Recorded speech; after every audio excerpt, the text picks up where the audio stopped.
problema sa production ng protein, kamusta ang oncotic pressure? Maayos o pangit? Pangit. Kapag pangit ang oncotic pressure, how is the absorption of water from interstitial to intravascular? Increase, decrease? So it will remain in the interstitial space. Once it remains there, ang tawag natin doon, edema. If the edema occurs in the feet, bipedal edema. If the edema occurs in the tummy, the chance, peritoneal space, we call it as ascites. Clear tayo?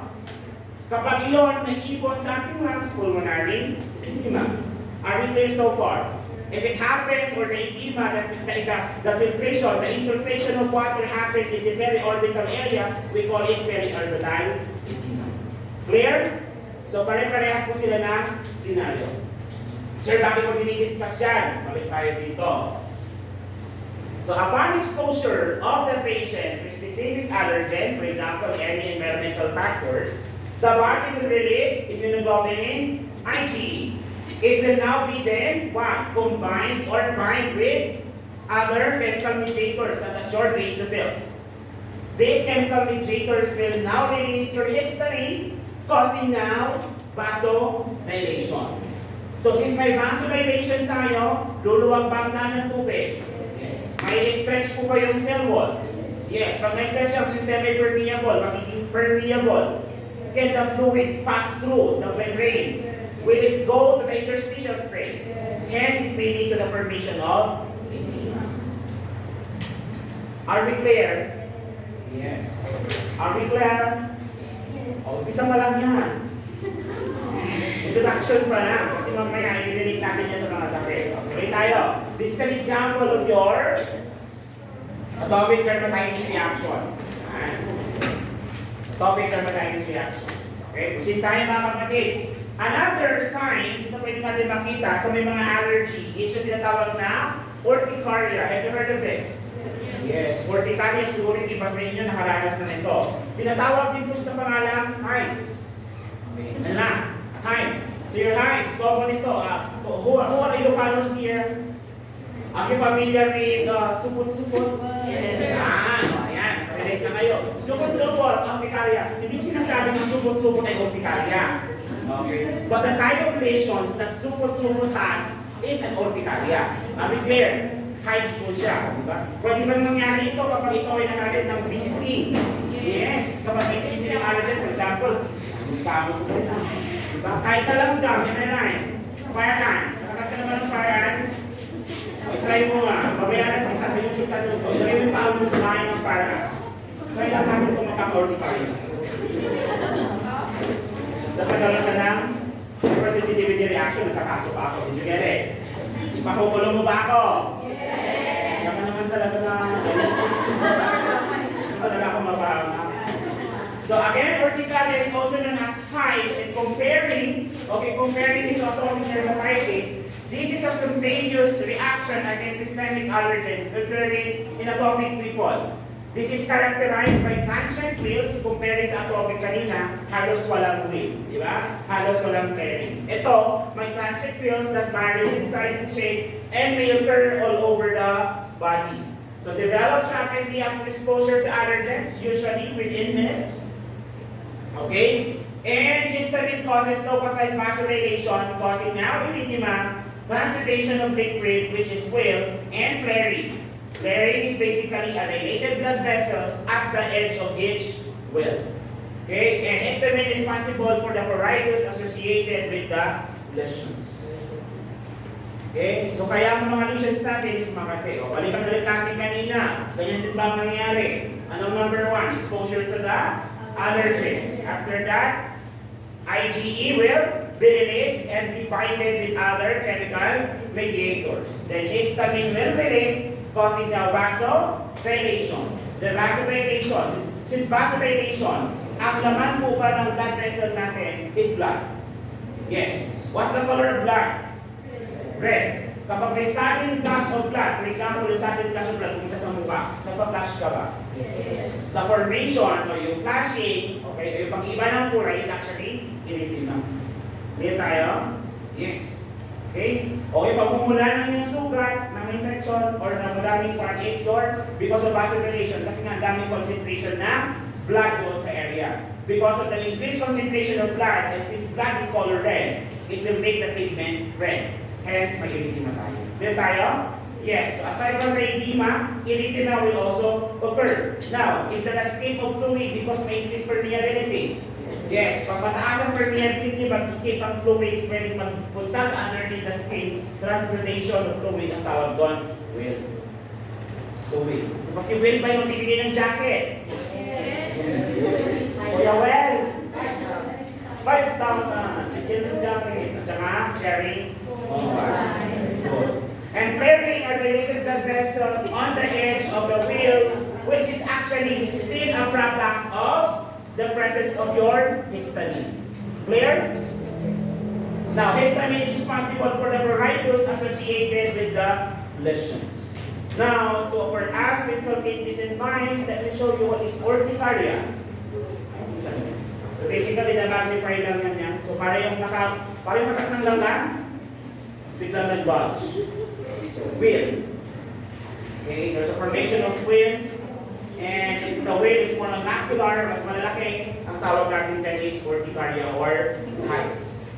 Now, if this urticaria or hives goes deep into our skin, okay, in our subcutaneous tissue, and it happens in some of the edges ng ating katawan, such as periorbital, dito sa lips, sa larynx, sa bronchus, genitals. Gusto mo ba? Sa genitals? Okay, we will term it as angioedema. So angioedema is basically a localized cutaneous lesions, almost the same thing as urticaria, but it involves a deeper layer of the skin and the submucosa. Okay, of the skin and the submucosa. So this is actually occurs in the eyelids, lips, tongue, larynx, hands, feet, GI tract, and genitalia. Of course, depending on the location of the angioedema, it determines how severe the condition is. For example, if the angioedema, imagine your larynx or your pharynx is inflamed. Edema. Is it in your airway? Yes. Imagine an organ in the airway is inflamed. Will it block the passage of the air? Yes. Yes. Causing the blocking of the airway, will it result into respiratory distress? Yes. Okay. So kapag nangyari ang angioedema sa mga larynx or even your tongue, imagine yung tongue mo na maga, it will cover the airway passage. Will it be difficult for the air to pass through? Yes. So mechanical obstruction ang tawag natin doon. Clear? It may also result into bronchospasm. Ito gusto ni Mr. Sidanto. Angioedema in genitals. Lalaki. Did you get it? Pamit ba? Pag lumaki, happy-happy ba? Okay na yung maliit. Okay na. Okay na ako sa Nelson. Okay na ako. Pwede naman, di ba? Lumaki. Di ba? Ginawa mo, lumaki. Oo, natapos ang act. After ng act, necrosis. Did you get it? So after ng necrosis, puputulin? Yes. Di ba, sir? May kamay pa naman. Yun na naman.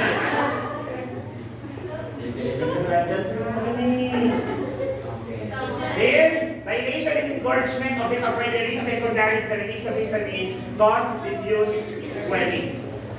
Okay?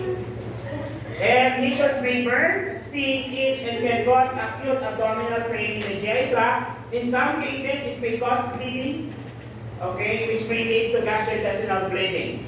Speaking of gastrointestinal bleeding, meron tayong upper and lower gastrointestinal bleedings, right? How are we going to determine them? Okay, pag lumabas sa bibig, fresh blood ang tawag doon, hematemesis. Nagsuka ka ng dugo. Hematemesis. Kapag ikaw ay tumain ng itim, melena ang tawag doon, emerine. That's your blood, carry stool. Kapag naman fresh blood lumabas sa inyong anus, ang tawag natin doon, hematochezia. Hematochezia. Pero pag may presence ng fat sa stool, ang tawag natin doon, steatoria.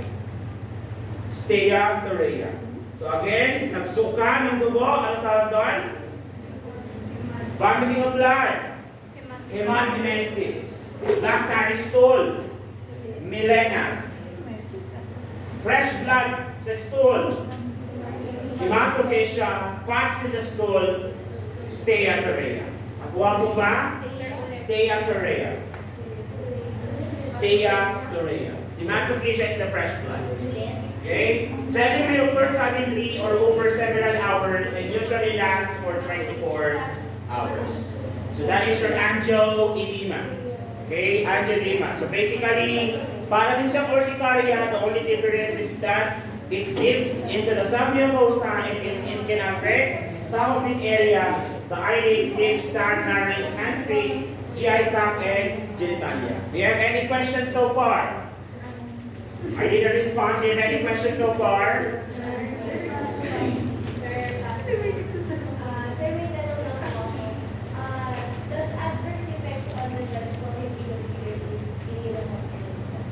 Yes, actually, kaya masama sa allergens. Any exposure to allergens and your body system will react on it is an example of hypersensitivity. Later on, discuss natin yung examples of your allergens. Okay? Can I proceed? Can I proceed? No. Sige. Let's proceed after 3 hours. Okay? Can I proceed? Okay na? Sige tayo. So this is an example of your angioedema. So it can be the forehead, lashes, lips. So this is an actual picture of the I'm with your boyfriend like that. Honey! Sis,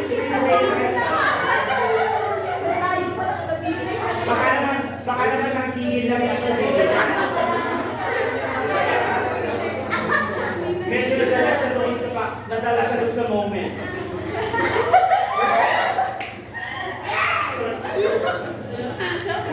Ayan, oh, imagine, angioedema in penis.